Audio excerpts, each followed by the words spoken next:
Hello, my name is Nestor Mole, and I'll share my life-changing NDE. Probably the day I shattered my neck, I was floating in a Saluda, North Carolina lake. I was relaxing on a warm day, feeling the water on my skin. When I looked up, I saw white puffy clouds and lakeside trees. Practicing meditation again made me grateful. I started this 7 years before my NDE. In my youth, I was a U.S. Army Ranger in Special Forces. Meditation followed military service. I discovered war by training for it. I went to Iraq 3 times before discovering calm via meditation. I trained for conflict and found it. I trained for serenity and found tranquility again in this lake. After some intense meditation in the sea, I swam to a dock. I was at this lake for a friend party. I swam to a wooden dock with a blue water slide where people were going down. I waited in line and ascended the slide stairs. An old blue plastic water slide from a summer camp movie. It was weak. Since the person ahead went head first, I waited. I went head first down the slide. It was sticky with water falling. I dove headfirst into the water after coming off the slide at high speed.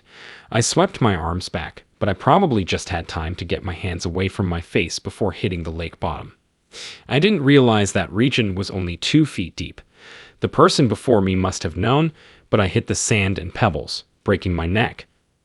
I immediately heard a voice say, "Slow down," and I started meditating again since I was in the worst pain of my life. I initially assumed I was struck by lightning. The pain flowing from my neck through my body confused me, and it took me a while to realize I had hit the lake bottom. I rose up from the knee-deep water and staggered ahead because I couldn't breathe. I saw basketball-sized light orbs floating in the air while performing this. I wasn't paying attention because I was knocked out. As I think about them, I realize they were entities. I was really close to death, and I feel like these spirits, angels, and guardians come close to prepare us for death. I stumble out of the water. I reach a bench, and pals understand something is wrong. I'm in pain but don't realize my neck is broken. After being helped to lay down on the bench, I knew I was going into shock from my medical and military training.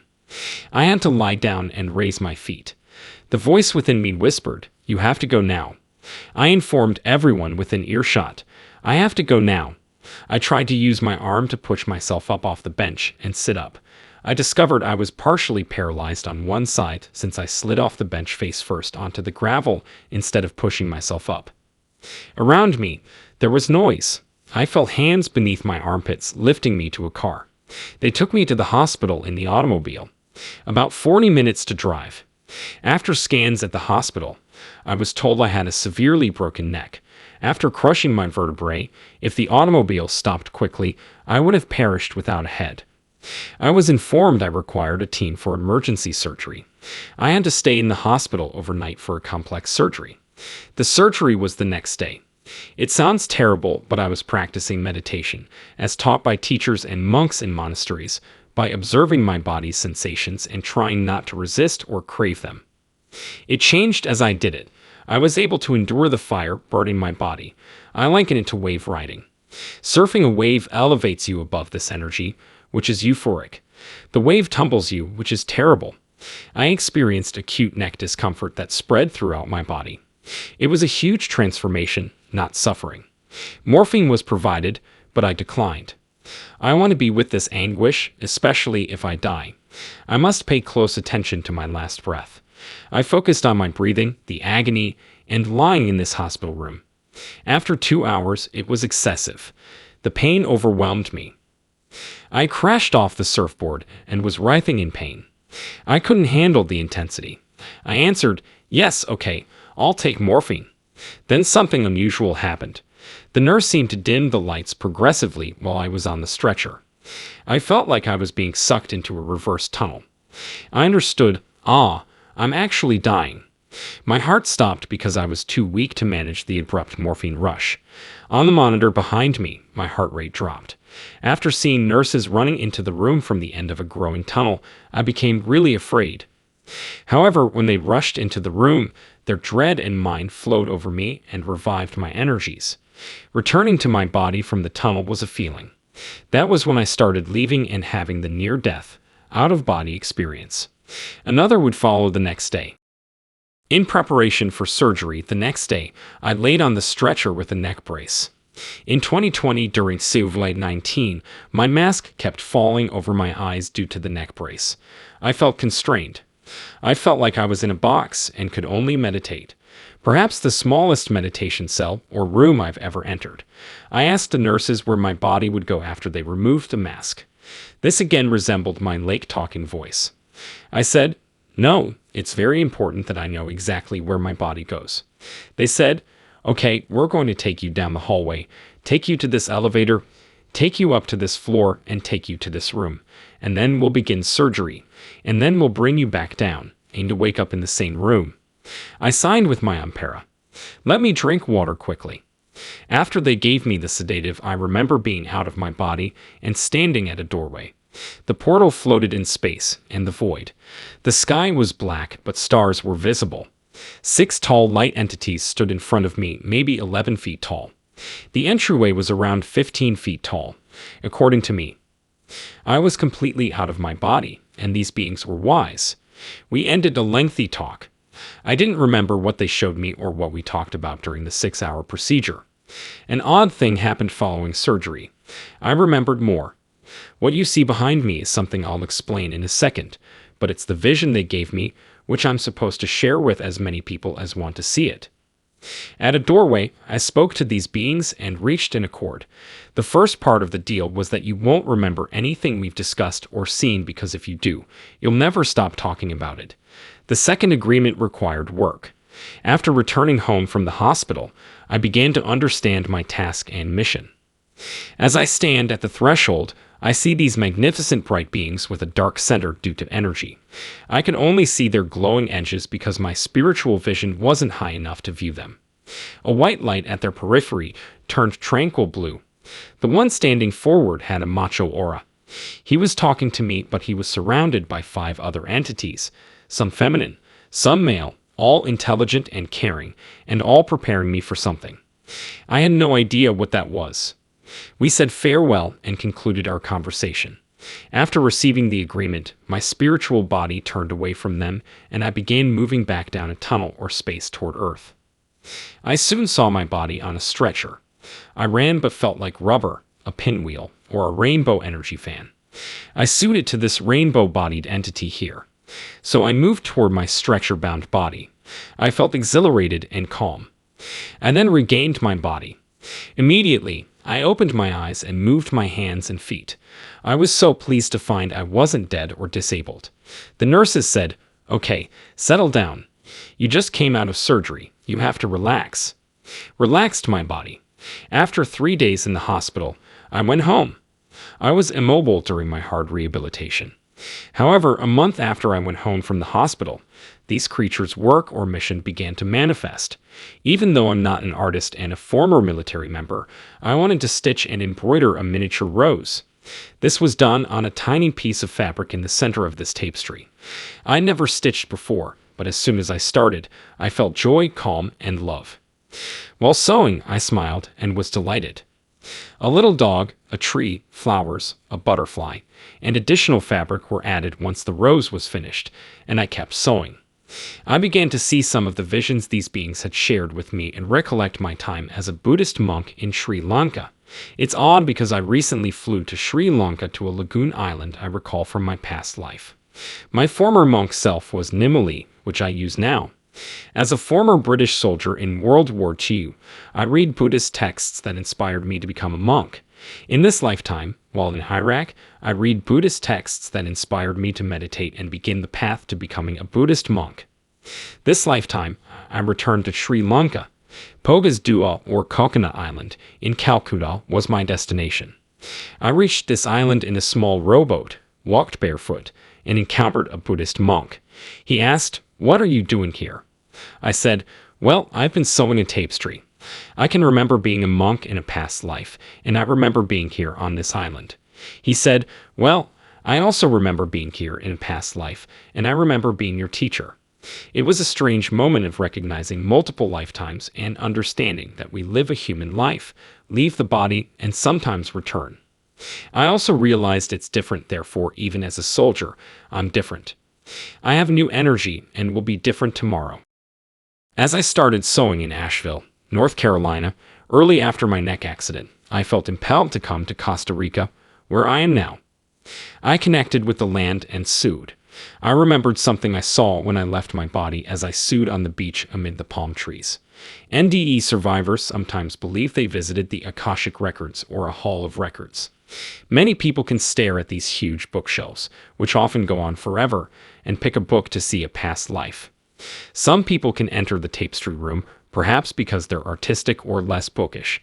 They can see this gigantic, magnificent tapestry being weaved by itself, with each thread representing a human life, spirit, or angel. Some human lives are good, bad, or dark. Some lifestyles are saintly or high vibration. When examined individually, one thread may be dark and thin and sickly, while another may be thick and golden like a rope. When you pull back and look at the full tapestry, you notice that it's all energy and flawlessly weaved. Nothing is incorrect. Since I've been sewing in silent meditation for almost 4 years, I think the message I'm continuing to share is that the times we live in can seem very dark, depending on where you look. It can appear violent and confusing. Many individuals are suffering, as it appears. In other locations, people practice yoga, meditate, sing, meet in ritual, remain silent, and share love with their children, friends, and elders. Pulling back reveals that we are all part of a huge tapestry. We are interconnected threads, each of us unique and vital. We all serve a vital purpose and are creating something wonderful together.